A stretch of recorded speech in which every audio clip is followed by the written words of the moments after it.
Now, we've been doing and developing this technology in a way as a retrofit energy system. In other words, what good is it to put it into home heating if you have no fuel source to be able to run the trucks and operate the automobiles? What good is it if you don't have an energy source that you cannot put into industry and maintain the industrial base? What good is it, for example, if you cannot be able to maintain aviation? You know, during the Arab embargo, we also was confronted with another problem. The problem being is that at that particular time, the United States government had only 2.5 days of aviation fuel for global defense. Today it's down to a day and a quarter. When it reaches a day supply, the Joint Chiefs of Staff will have to make the decision, no more global defense. Did any of you ever hear anything about the war brokers? If you want to study about history of World War I, World War II, you'll start to realize there were men spatially trained and women trained in order to bring countries into war, to break their economic back, to take over the controls of their countries. You ever hear of the Council of Foreign Relations, the Trilateral Commission? You ever hear about the Council of the Group of 300? You hear about the internationalists that are controlling to bring in a one world government. Now we're heading for a one world government, but unfortunately, if the one world government is headed under a control, is controlled by a Mussolini or Hitler or a person filled with the demonic spirit, we're in one heck of a problem. If that democratic society of the world government would be a representative of each country in the world, then in fact we could be able to stabilize as people upon the earth. The attitude that the multi-internationalists is to come up with zero growth, industrial growth, zero population growth. When I was making a presentation in Geneva to 52 nations there, I was blocked in presenting this technology, not because of the viability of the technology, because the international attitude is they do not want industrial growth to be maintained. There's a move to try to force the countries to accept that they would sign over their natural resource rights. And if you sign over your natural resource rights, you have taken over the countries without even firing a shot. This is to help bring in a one world government. The number one thing that will diffuse the entire episode and be able to maintain us is to bring an alternate energy source in that we can be able to sustain and maintain not only the industrial base of this country but of the world. And therefore I will share this information with you. And once I share it with you, then you have a responsibility. I'm sharing a responsibility to you so great. Now the power structures to be, we all hear about the guys that invent the carburetors that go 200 miles per hour and what have you, and they never get out of the market area. We talk about high energy systems, development of high technology, and they never seem to get out in the marketplace. Why is that? You know, and Rockefeller was a very smart man to get our economies to operate on fossil fuel. He got a hold of a think tank. And in the think tank, he says, I want you to come up with motivating thoughts that would demotivate the people in order to bring us up on the fossil fuels. You see, at that time, we're talking about high energy research and development, are we not? And yet Rockefeller wanted to convince the population of the world that we need fossil fuel to maintain the economies, and therefore suppress and prevent alternate energy sources to come forward. And so in this think tank, he came up with such phraseologies. Well, you can always lead a horse to water, but you can't get him to drink. Any of you have ever said that? You know, if you say that out of your mouth, you know that you believe it.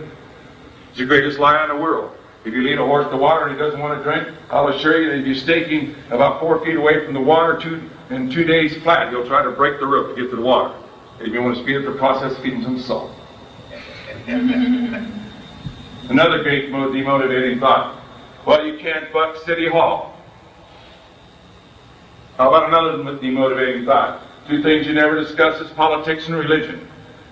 Do you know why in the news medias that you are bombarded with tremendous negativism? Because they had found out the physical, psychological makeup of an individual is such that if you receive so much negativism, you turn it off. Do you know that if our forefathers and our grandfathers would awaken out of their graves and see what's taking place in our country today, do you know what happened?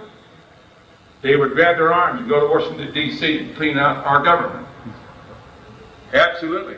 The negativism that's presented to you is the process of desensitizing you to allow such atrocities to take over. And if you don't think that there are people in the world that do not want America to stand. You know why? Because the Constitution of the United States, the Bill of Rights, says as free people we have ability to enjoy certain inalienable rights that was given to us by God. And unfortunately there are some people who does not want us to continue to enjoy the freedom that our forefathers fought. And when I turned and said, I will do this, Lord, it had to be by faith. Because I was given a great gift. That gift was to be raised under freedom. Now let's see how we can use water as fuel. Because the greatest thing that all political leaders fear, that you and I would come together in one accord. That if you and I would come together in one accord, no political system in the world, no multi-internationalist groups could defeat you. Look what happened to Russia after 70 years. They said, so we no longer want communism. We're tired of the KGB killing our people, torturing our people. And said, enough is enough. And that's why you receive the negativism. That's why in these conferences that they will try to promote and try to tell you that you have not the power to say so in our government. And I want to tell you that under the Constitution of the United States, read it. For it gives us the ultimate power to be able to determine the destiny and the strength of our country. And how I'm bringing this technology in, it can't come through the multi-international structures. If I would sign over this technology to General Electric or Westinghouse, they would be taken over within 24 hours. If you think you got political pressures in the United States government, try to negotiate with the military. For their political pressures is great. And they cry out. And you know, when the Arabs came to me and offered me $1 billion cold cash, simply to stop on the technology. And when I said no, I will not do this. And he said, you will be stopped. And I said, why is that? He said, because the apathy of the American people is such that they will not come behind you. And for a long time, that statement stood out. But I will assure you, today, not only in the United States, but in the world, that they're coming together in one accord. And say it's enough. Because if we do not reverse this, I've recently come back from Sweden. Their entire forest are dying. Why? Because the pollutants that's one in the air, covalently linking up with the ionosphere, is decreasing the light intensity coming into this atmosphere. And as a result of this decrease in light intensity, bacteria is now allowed to grow, which is now causing blight, which is now starting to kill our trees. Go over and look in the Black Forest that even the trees and the roots are dying. We are on a planet which is our spaceship, and if we do not reverse, if we do not come together in one accord, then I would say, gentlemen, that we will not survive. Now, when we show this technology, you must now make the decision whether or not you come together in one accord and try, and we can do it, to come together to keep this country strong, as well as to protect it. And when President Reagan was advised of this technology, he turned against the multi-internationalists and said, do not block or do not allow this technology to go forward. And he wrote the executive action to ensure that this technology would not only be protected for the United States, but also to be protected for the world. And it's amazing to me that we have the abilities that we can proceed on. Go ahead. The first thing, and always been the first objective, and always will be the first objective in developing the technology, you must legalize it first, and then bring it in. Many inventors blow their ego, they get to their Achilles heel to try to obtain the information, not for the benefit of you and I, but it's the benefit of control or manipulation or suppression of that technology. So when you develop your high technology, you do everything possible. The prime objective is to legalize the technology. When you receive that gold seal and that little red ribbon, it says that you have complied with the laws of the land. Is it not so? It's not what Stan Meyer says. It's what is now been legalized. And if there's any question of operability of the technology, under the law, what do they have? They'll pull you under U.S. Code 35 U.S. Code 101 and show operability. And when we showed operability of this technology, then it became a great concern to protect this technology for all the countries as well as the United States. So as I move, there are many people who have seeked to try to cause me to stumble, have tried to seek to suppress me, has tried to seek in many ways, but the Lord has always allowed that we can proceed on with the technology. As we're legalizing the technology, I'm subject to the national security laws of this country. I'm also subject to the national security laws of other countries under the PCT Treaty Act. Other countries who now are informed of this type of technology is requesting that this technology would also be protected for their countries.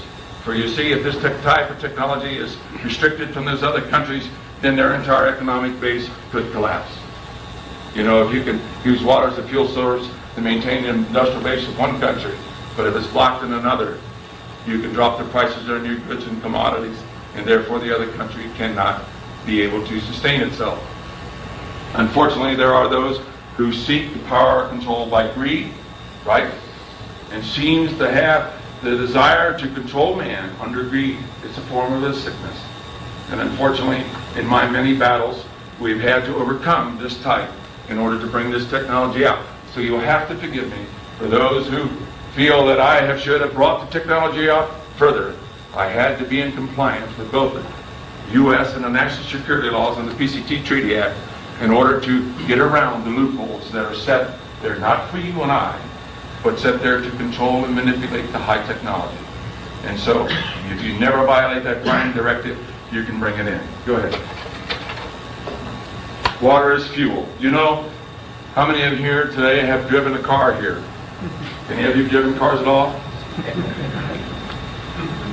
Do you realize that when you're driving on gasoline, do you know that you're running on a hydrogen?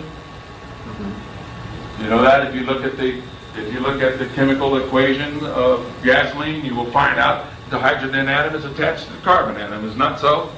And basically, in the highest octane of gasoline, you have roughly about a half a pound of hydrogen to it. Now, water, on the other hand, is 2 to 1. 2 hydrogen atoms to 1 oxygen atom. Is it not so? How many pounds of hydrogen do we have in water? You find out by the atomic weight is around 1.7 pounds of hydrogen in water. I have the most scientific compilation study on hydrogen that's ever come out of the scientific world from NASA.